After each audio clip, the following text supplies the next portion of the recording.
माता लक्ष्मी का प्रिय प्रसाद कौन सा? कोई कहेगा खीर, कोई कहेगा सीरा हलवा, कोई कहेगा सिंघोड़ा, कोई कहेगा सीताफल, कोई कहेगा फल। पर माता लक्ष्मी के लिए सर्वश्रेष्ठ अगर कोई पकवान है,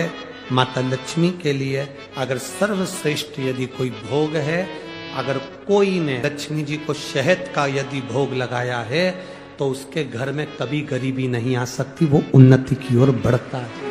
बहुत कम लोग होते हैं जो लक्ष्मी जी को शहद का भोग लगाते हैं। मेरे हिसाब से तो यहां भी जितने बैठे होंगे इसमें भी कुछ ही होंगे गिने चुने जो लक्ष्मी जी को शहद का भोग लगाते है। कोई है शहद का जो भोग लगाते लक्ष्मी जी को? तो लक्ष्मी जी को शहद का भोग लगा। लक्ष्मी को शहद की प्रियता, मधु की प्रियता। के घर में संपदा की कमी होती है, जिसके घर में कर्जा बढ़ जाता है, लक्ष्मी नहीं आती, बहुत टेंशन की जिंदगी जीता है मनुष्य, व्यापार चल नहीं रहा, बहुत तकलीफ का जीवन चल रहा होता है, तो आज भी नियम है महाराज, आज भी नियम कि सोमवार शुक्रवार ये 2 बार ऐसे हैं, इन 2 बार को यदि कटोरी में थोड़ा सा शहद रखकर, मधु रखकर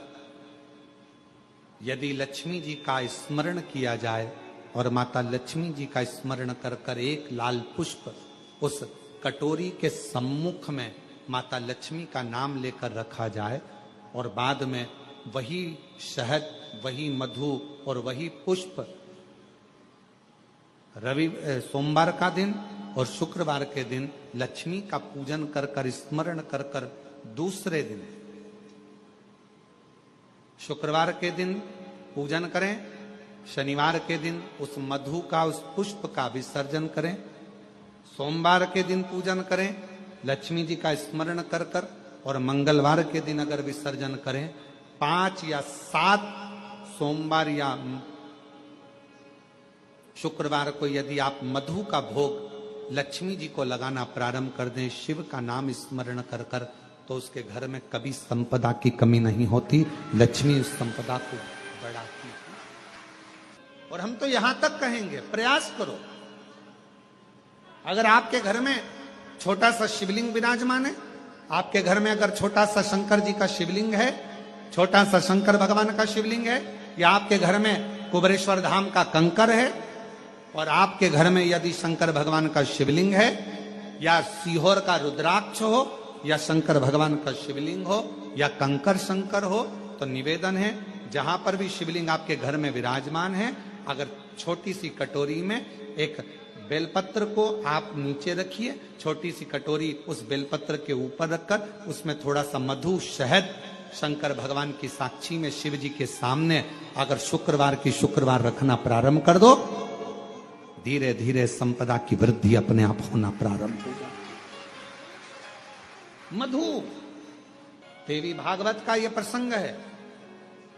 6ठे स्कंद का 16वां और 17वां अध्याय देवी भागवत का वर्णन करता है।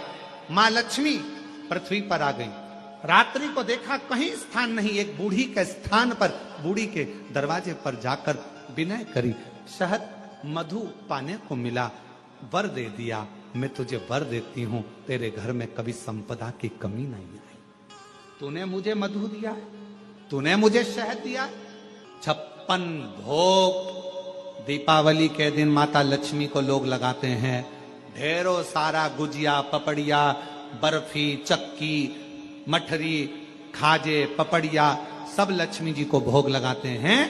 पर यदि एक पान के पत्ते पर भी एक बूंद अगर शहद का दीपावली के दिन अगर रात्रि को भी लक्ष्मी को भोग लगा दिया जाए तो कभी संपदा कम नहीं, कभी संपदा। एक बूंद मधु का, शहद का यदि सामने रखा जाए, लक्ष्मी जी के भोग लगाया जाए, तो संपदा की कमी नहीं आ सकती, क्योंकि मां वर देती। पहर के बाद में तोड़ी गई बेलपत्र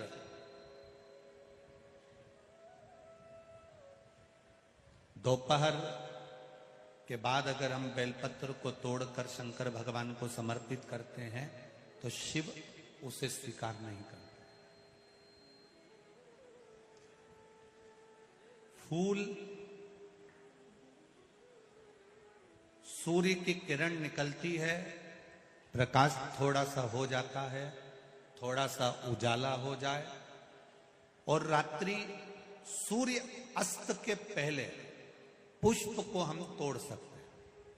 फूल हम तोड़ सकते हैं। बेलपत्र सुबह से लेकर दोपहर तक हम तोड़ सकते हैं, पर दोपहर के बाद में बेलपत्र को नहीं तोड़ा जाता।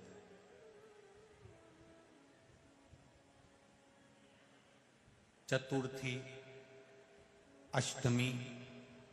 नवमी, द्वादशी, चतुर्दशी,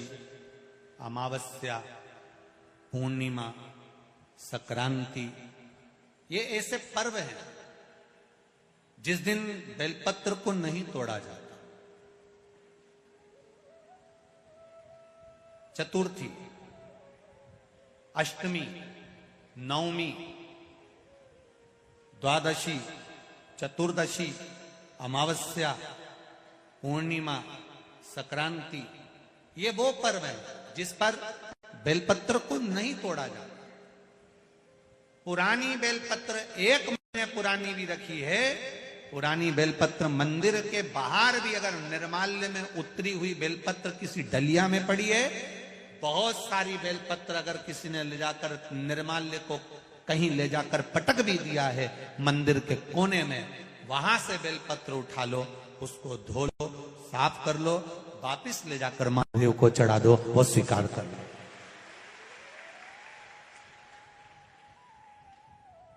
पशुपति व्रत कर रहे हो, चतुर्थी पड़ गई, अष्टमी पड़ गई, द्वादशी पड़ गई, बच्चों से मत कहो कि बेलपत्र तोड़ कर लाओ। बच्चों से कहो जाओ शंकर जी के मंदिर में कहीं डलिया में कहीं एक आध 2 बेलपत्र भी, 1 बेलपत्र भी अगर कहीं साइड में पड़ी हो, उसको उठा लाओ, धो, बाबा के थाली में रख लो और पशुपति व्रत पर भी चढ़ा दो। दोपहर के बाद में पूजन करने जा रहे हो, बेलपत्र दोपहर के बाद ना तोड़वाइए। फूल सुबह प्रकाश होने से लेकर रात्रि को, शाम को जब सूर्य अस्त हो उसके पहले फूल आप तोड़ लो,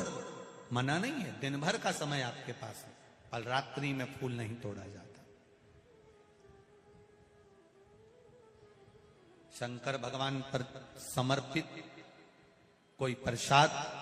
शिव जी को चढ़ाया गया, कोई प्रसाद रात भर नहीं रखना चाहिए। आप लोग तो संकट सोमवार अगर किसी ने करे हों, किसी ने करे संकट सोमवार या 16 सोमवार, हाथ उठाओ, किस किस ने करे हैं, पहले करें आप लोगों ने, रखो। जो लोग 16 सोमवार करे हुए होते हैं, संकट सोमवार करे हुए होते हैं, उनको मालूम होता है, उनके स्मरण में रहता है कि संकट सोमवार का जो प्रसाद होता है उसको रात भर नहीं रखते। उसका कारण स्कंद पुराण में भी कहा गया, उसका कारण शिव महापुराण में भी वर्णन किया गया। शंकर भगवान का प्रसाद,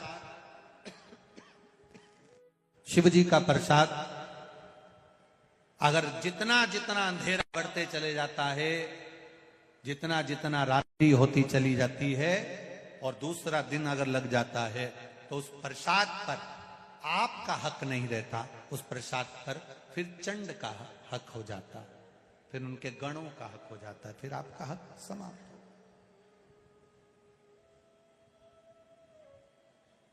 तीसरी बात का स्मरण करिएगा, एक तो बेलपत्र दोपहर के बाद ना तोड़िए,